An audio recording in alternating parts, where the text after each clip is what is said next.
Cece, can I say something a little uncomfortable? Go ahead. I think a lot of people are not scared of English interviews because of English. They're scared because they don't know if they're doing enough with their life. That is deep. Because every time the interviewer asks, "Where do you see yourself in 5 years?" it feels bigger than just an interview question. It feels like they're asking, "Do you have your life figured out yet?" And honestly, that question hits hard for a lot of working adults, especially when you're in your late 20s or early 30s. You see people around you getting promoted, changing careers, starting businesses, buying houses. Meanwhile, you're still trying to figure things out, one step at a time. Exactly. So when that question comes, you suddenly feel behind, like everyone else has a clear roadmap except you. And that's why people panic. Not because the English is difficult, but because deep down, they're afraid their answer is not impressive enough. Wow, that is exactly how it feels. But here's the truth nobody tells you. Interviewers are not looking for a perfect 5-year plan. They're looking for clarity, growth, and self-awareness. They want to know, can you grow? Can you learn? Can you become someone the team can rely on? So the best answer is not the most ambitious one. No, the best answer is the most honest one with direction. And today, we're going to show you how to answer this question naturally, confidently, and professionally, even if you still feel uncertain about your future. And please stay until the end of this episode, because we're not just giving you a sample answer, we're going to help you understand what interviewers actually want to hear. Once you understand that, this question becomes a lot less scary, and maybe you'll stop doubting yourself every time someone asks about your future. All right, let's talk about it.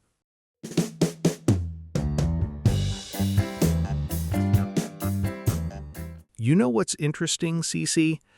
Before this episode, I thought this question was mainly about confidence, but now I realize most people actually answer it from fear. That's true. Fear of sounding unrealistic, fear of sounding unmotivated, fear of saying the wrong thing. And because of that, people usually fall into two extremes. What do you mean? They either become too vague or they try too hard to impress. Oh, wow. I think I've done both.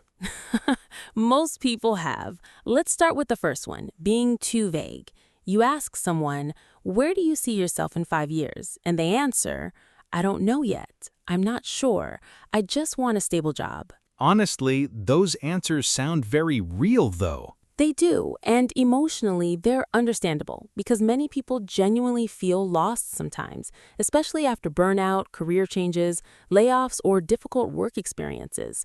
But in an interview, the problem is not the honesty. The problem is the lack of direction. So when the interviewer hears, "I don't know," what do they think? Usually, they start wondering, will this person stay long term? Do they really care about this role? Will they grow with the company? Because from a hiring perspective, companies invest time and money into employees. They don't expect you to know your entire future, but they do want to see signs of motivation. That makes sense. So even if someone feels uncertain, they still need to show intention. You can still be honest without sounding directionless. For example, instead of saying, I don't know what I want yet, you could say, I'm still exploring my long-term path, but I know I want to continue developing my skills in this industry and take on more responsibility over time. Oh, that sounds much stronger, because it still feels real, but also intentional. Right, and that's the key word here, intentional. Interviewers don't expect perfection, they look for intention.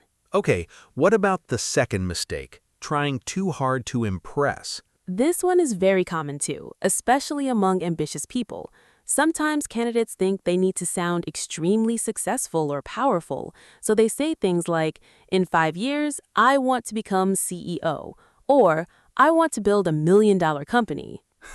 Okay, but I've actually heard people say that. And ambition is not bad, but if your answer feels disconnected from reality, it can create distance instead of confidence. What do you mean by disconnected? Imagine someone applying for an entry-level marketing role, and after 2 minutes, they say, "My goal is to become CEO in 5 years." The interviewer may think, wait, do they understand how growth actually works?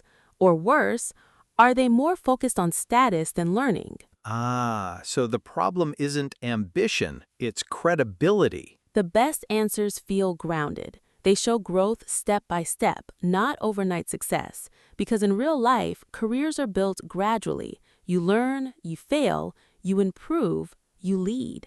That journey matters. I think social media makes this harder too. Everyone online seems to have huge goals and perfect careers. That's such an important point. People feel pressure to sound extraordinary all the time, but during interviews, authenticity is far more powerful than performance. Wow, that line is good. Because interviewers talk to many candidates every week, and honestly, they can feel when an answer is fake. So, what kind of answer feels authentic? Usually, answers that focus on learning, contribution, leadership, and growth, not just titles or money.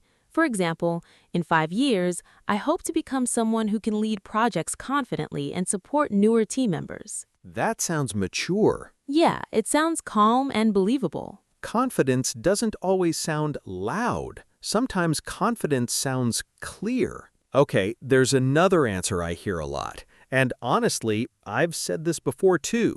Maybe I'll start my own business someday. Yes, that one appears very often. But why do interviewers react badly to it sometimes? I mean, entrepreneurship is a good thing, right? It is, but timing matters. Remember, during the interview, the company is trying to imagine your future inside their team. So if your answer sounds like, "I'm probably leaving soon," it creates concern. Ah, okay. So the interviewer starts thinking, why should we invest in this person? Exactly, especially if you mention leaving the industry, changing careers completely, or building your own company very soon. It may unintentionally sound like you are not committed. So should people avoid talking about personal dreams completely? Not necessarily. You just need balance. You can still mention ambition while showing commitment to growth in the role. For example, in the long term, I'm interested in leadership and business development, but right now my main focus is gaining strong experience and learning from a professional team. That sounds much safer and honestly, more professional too. Because it shows maturity. You're saying, "I have ambition, but I also respect the process." Can I confess something? Sure. Sometimes when I hear this question, I feel pressure to have my entire life planned out, like career, salary, marriage, house, everything. And that pressure is exhausting, especially for working adults today, because many people are still figuring life out while trying to appear confident. And I think that's why this question feels emotional for so many people. It touches insecurity. Yes, but here's something important I want everyone listening to remember. You are allowed to still be growing. You are allowed to still be learning. A strong interview answer is not about pretending you already became successful. It's about showing that you are moving forward intentionally. Wow, that actually removes a lot of pressure. Good, because confidence is not, "I know everything." Confidence is, "I'm willing to grow," and interviewers can feel that energy immediately. So if we summarize the biggest mistakes, the first mistake is sounding lost. Right. Answers with no direction. The second mistake is trying too hard to sound impressive. Big titles, big promises, no realism. And the third mistake is accidentally sounding like you already want to leave. Yes, especially when you focus too much on starting another career or business immediately. Okay, so now the big question. If those are the wrong ways, then what is the right way to answer? That's exactly what we're going to talk about next. And honestly, this next part might completely change how you approach interviews, because once you learn this simple structure, you never have to panic at this question again. All right, everybody, grab a notebook. This part is gold. Okay, Cece, I think this is the part everyone has been waiting for. Because understanding the mistakes is helpful, but when the interview actually happens, people still panic and think, Okay, so what should I actually say? And honestly, most people struggle because they try to create the perfect answer in real time. That's why they overthink.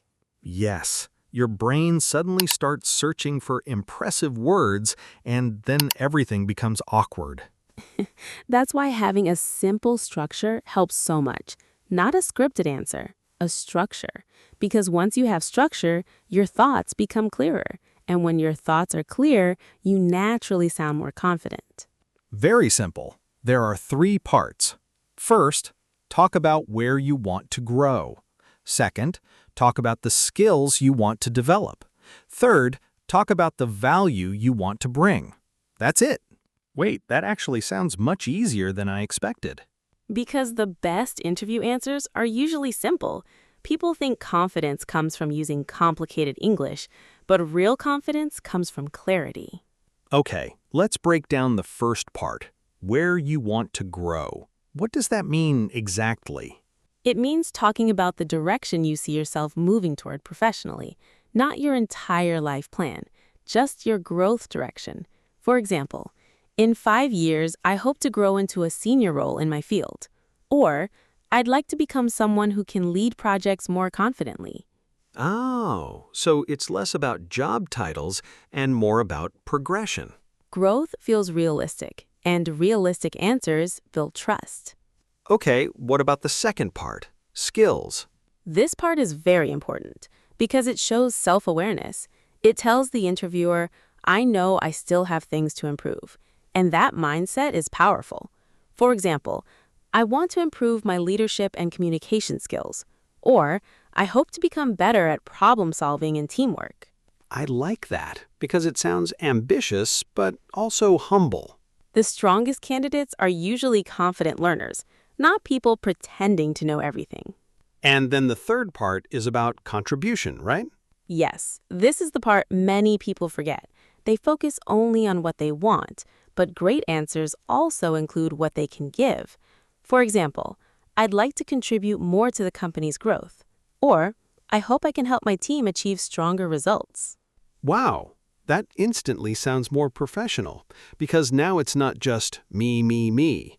Companies hire people who can create value. So when your answer includes contribution, it becomes much stronger emotionally. Okay, Cece, can you show us what a full answer sounds like using this formula? Of course. Here's a simple example. In 5 years, I see myself growing into a leadership role where I can manage bigger projects and continue improving my communication and problem-solving skills. I also hope to contribute positively to my team and help the company grow. That sounds really natural, not too perfect, not too robotic. And notice something important. The answer is not trying to impress with big dreams. It's showing maturity, direction, growth, contribution. Okay, let me try one. In 5 years, I want to become more experienced and successful in my career. Good start, but it still sounds a little general. Let's make it more specific and intentional.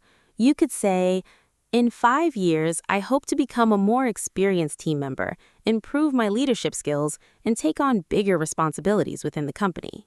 Oh, wow. That sounds much more confident immediately. Because specific answers feel believable, and believable answers feel trustworthy. You know what I'm realizing right now? This question becomes much less scary when you stop trying to sound impressive. You don't need a perfect future plan. You just need a clear growth mindset. And honestly, that's what interviewers remember most. So, if everyone listening remembers only one thing from this episode, what should it be? Simple. Talk about where you want to grow, what skills you want to build, and how you want to contribute. That alone can completely change your interview answer. And probably your confidence too, because in the next part, we're going to do something even more practical. Yes, we'll show you a real interview-style role play and share a true story about a candidate whose simple answer left a strong impression, even without perfect English. Okay, CC, I think this is the moment people really need. Because understanding the formula is one thing, but hearing a real answer in a real conversation feels completely different. So let's do a quick role play. I'll be the interviewer, and Tom, you'll be the candidate. Ready? As ready as I can be. All right. Tom, where do you see yourself in 5 years? In 5 years, I hope to become more experienced in my field and take on bigger responsibilities. I also want to improve my communication and leadership skills so I can contribute more to my team. See, that answer works very well. Really? Even though it sounds simple? Yes, because simple does not mean weak. Your answer shows growth, self-awareness, and contribution. And most importantly, it sounds human. I think that's the part many people forget. They try so hard to sound impressive that they stop sounding real. And honestly, interviewers can feel that immediately. This reminds me of a real candidate I interviewed a few years ago. Really? Yes, his English was not perfect at all. He spoke slowly, made small grammar mistakes, and you could tell he was nervous. But when we asked, "Where do you see yourself in 5 years?" he paused for a moment and said, "I don't know exactly where I'll be, but I know I want to keep learning and become someone my team can rely on."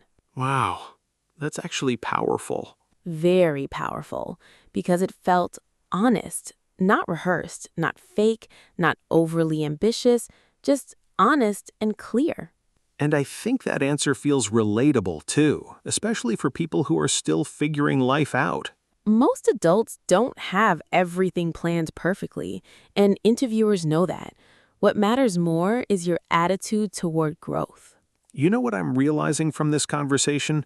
A good answer is not about sounding perfect. It's about making people trust your mindset. That is exactly it. Because skills can be taught, but mindset is much harder to teach. And when interviewers hear someone who is willing to learn, improve, and contribute, that leaves a strong impression.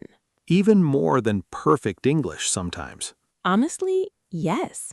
Clear thinking and a good attitude can take you much further than memorized answers.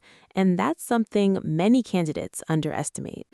You know, Cece, I feel like this episode was about much more than just one interview question. I agree, because at the beginning, we talked about how this question makes people feel insecure sometimes, like they are behind in life. But hopefully, today helped everyone realize something important. You do not need to have your entire future figured out to give a strong answer. You just need direction, a willingness to grow, and the ability to communicate that clearly. And let's quickly review the biggest lesson from today. A strong answer usually includes 3 things: where you want to grow, what skills you want to improve, and how you want to contribute. Simple, but powerful. We also learned that interviewers are not searching for perfect English or perfect life plans. They're trying to understand your mindset. Yes, your attitude, your self-awareness, and whether you are someone who is willing to learn and grow over time. Honestly, I think a lot of people listening probably feel less nervous about this question now. I hope so. And remember, confidence is not about sounding perfect. It's about speaking with clarity and honesty. All right, everyone, before we go, tell us in the comments, what is one thing you learned from today's episode? Or you can even practice your own answer to, where do you see yourself in 5 years? Yes, we would love to read your answers. And if this episode helped you, don't forget to subscribe to Focus English with CC and give this video a like. And in the next episode, we'll talk about another interview question that secretly makes many candidates nervous. So make sure you stay tuned. Thank you so much for spending time with us today. Keep practicing, keep growing, and keep believing in yourself. See you in the next episode.